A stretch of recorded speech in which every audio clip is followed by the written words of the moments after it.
नमस्कार साथियों, स्वागत है आज की ऑनलाइन क्लासेज में।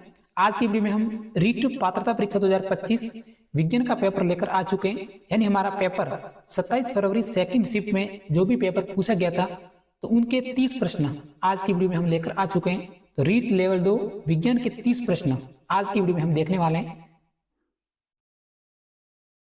चलो प्रश्न देख लेते हैं। पश्चिमी बंगाल में कौन सा राष्ट्रीय उद्यान स्थित है? पश्चिमी बंगाल के प्रश्न 27 फरवरी शिफ्ट सेकंड में यह प्रश्न आया हुआ था विज्ञान वर्ग के विद्यार्थियों के लिए। तो पश्चिमी बंगाल में कौन सा राष्ट्रीय उद्यान स्थित है? तो हमारा राइट आंसर था सुंदरवन राष्ट्रीय उद्यान। ये ऑप्शन उसमें शामिल था, ये हमारा राइट आंसर था। इसी प्रकार हमारा द्वितीय सवाल है, केंद्रक की खोज किसने की थी? तो वो की थी रॉबर्ट ब्राउन ने। उसमें एक रॉबर्ट हुक का भी उदाहरण था। तो ऐसे ऑप्शन थे, उसमें से एक हमारा ये ऑप्शन शामिल था, रॉबर्ट ब्राउन ने। इसी प्रकार एक सूत्र पूछा गया था कि एल्यूमिनियम ऑक्साइड का सूत्र बताइए। तो एल्यूमिनियम ऑक्साइड का जो सूत्र है वो हमारा Al2O3। यह प्रश्न आपको बिल्कुल याद होगा अगर आपने ऑप्शन में राइट आंसर किया होगा। इसी प्रकार हमारा नेक्स्ट सवाल यह भी पूछा गया था कि विटामिन सी की कमी से कौन सा रोग होता है? चार ऑप्शन दिए, बेरी स्कर्वी, डिकेट्स। तो उसमें से जो हमारा राइट आंसर था वो था स्कर्वी, क्योंकि विटामिन सी की कमी से जो रोग होता है वो हमारा स्कर्वी हमारा राइट आंसर है।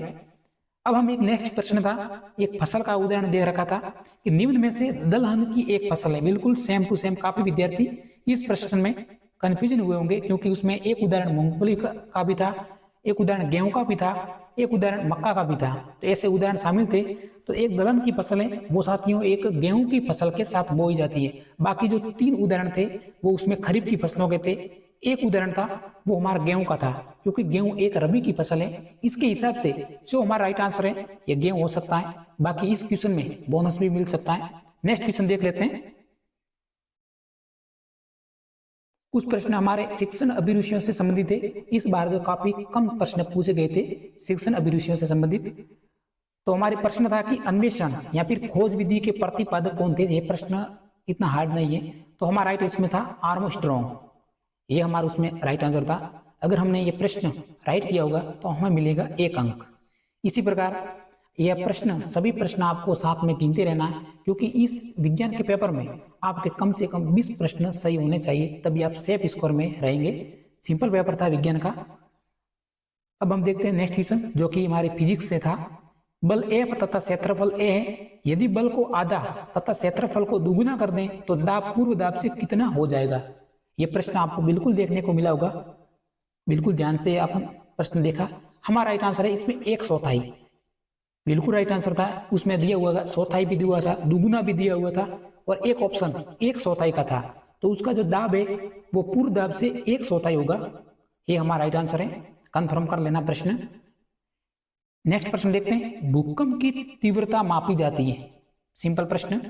हमारा राइट आंसर है वो था रिएक्टर स्केल।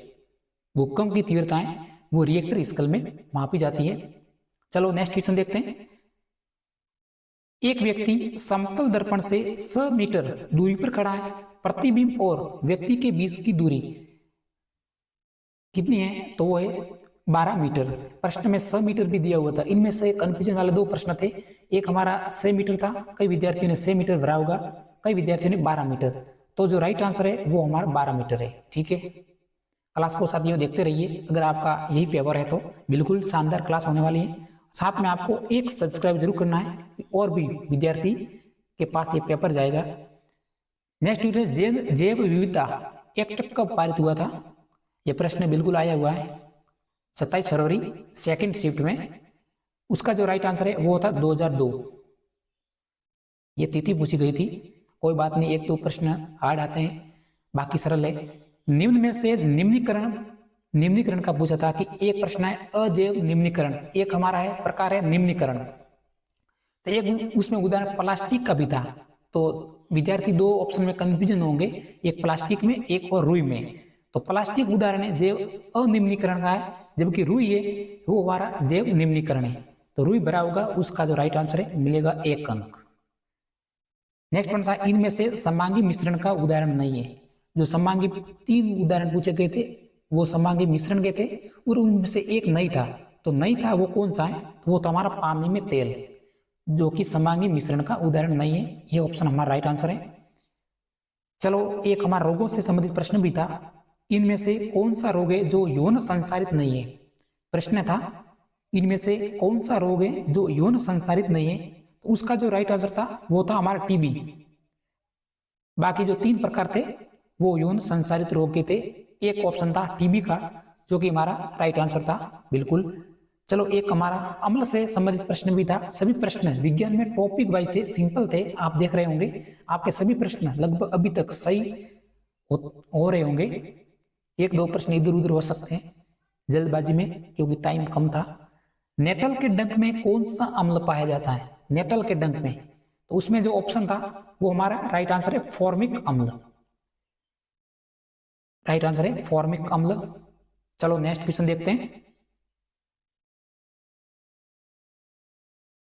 निम्न में से सबसे कम ऊष्मीयमान किलोजूल प्रति किलोग्राम में, ऊष्मीयमान से संबंधित प्रश्न था रीट लेवल 2 में, साइंस सब्जेक्ट में, साइंस मैथ के पेपर में। तो उसमें एक ऑप्शन हाइड्रोजन का था, बिल्कुल सही था।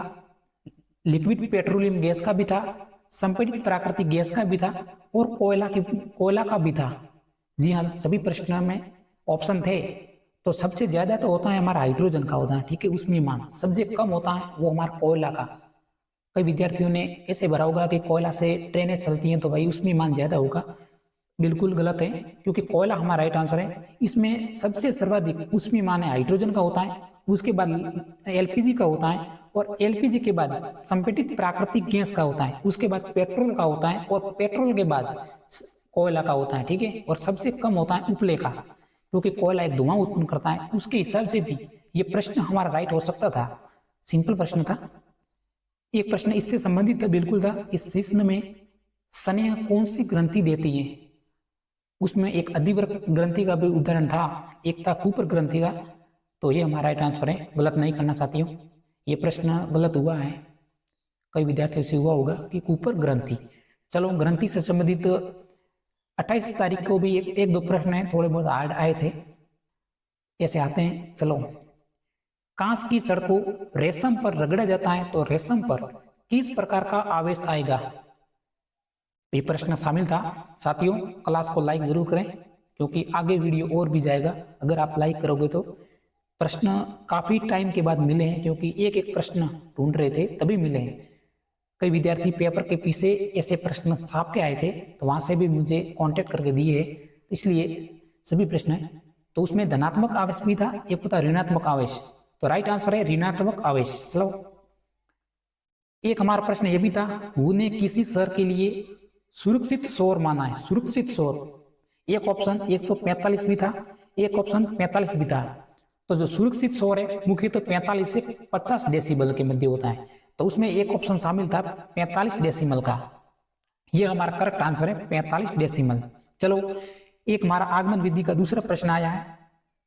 यह विधि कई बार समझाया भी था, काफी इंपॉर्टेंट है। प्रथम विधि, शुरुआत भी इस विधि से होती है, आगमन विधि का शिक्षण सूत्र है। तो उसमें से 3 जो ऑप्शन थे वो निगमन विधि के थे और एक ऑप्शन था आगमन विधि का। तो वो हमारा ही था, क्योंकि आगमन विधि ज्ञात से अज्ञात की ओर है। बाकी अगर निगमन विधि का पूछा जाता तो यह उल्टा, अज्ञात से ज्ञात की ओर होता। तो हमारा राइट आंसर था ज्ञात से अज्ञात की ओर। बिल्कुल साथियों याद करिए, अगर आपने ये ऑप्शन भरा है तो आपको मिलेगा 1 अंक। चलो देखते हैं नेक्स्ट क्वेश्चन।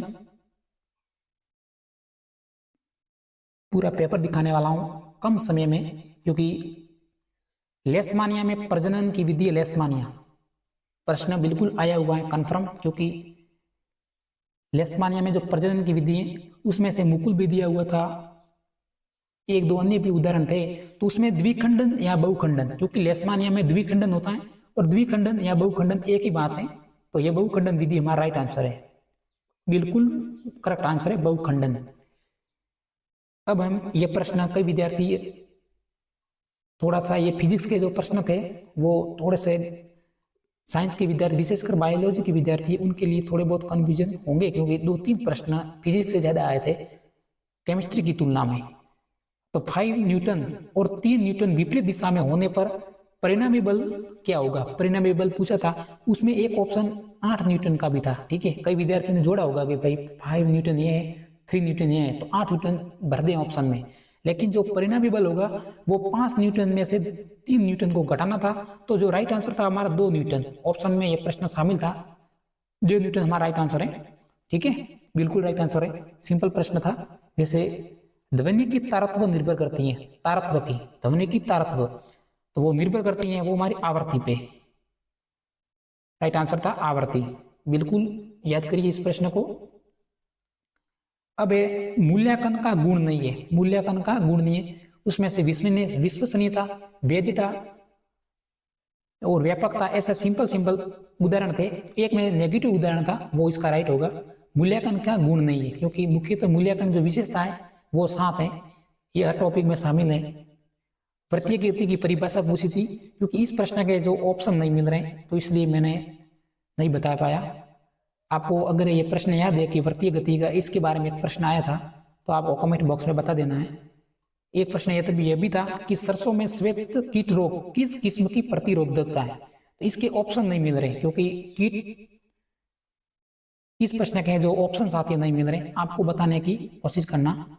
ये जो हमारे साइंस के जो प्रश्न थे 25, बिल्कुल 25 प्रश्न ही थे, बाकी मैथमेटिक्स के थे। जो भी मैंने साइंस के जो प्रश्न थे साथियों आपको बता दिए इस वीडियो में। अब तक आपके 20 प्रश्न इसमें से सही होने चाहिए। आज की वीडियो में इतना ही। अगर हमारा वीडियो अच्छा लगा हो तो एक सब्सक्राइब करके जरूर जाना, क्योंकि मैथमेटिक्स की क्लास लेकर आने वाले हैं, अभी अभी उसके प्रश्न ढूंढ रहे हैं। तब तो मिलते हैं नेक्स्ट वीडियो में। जय हिंद।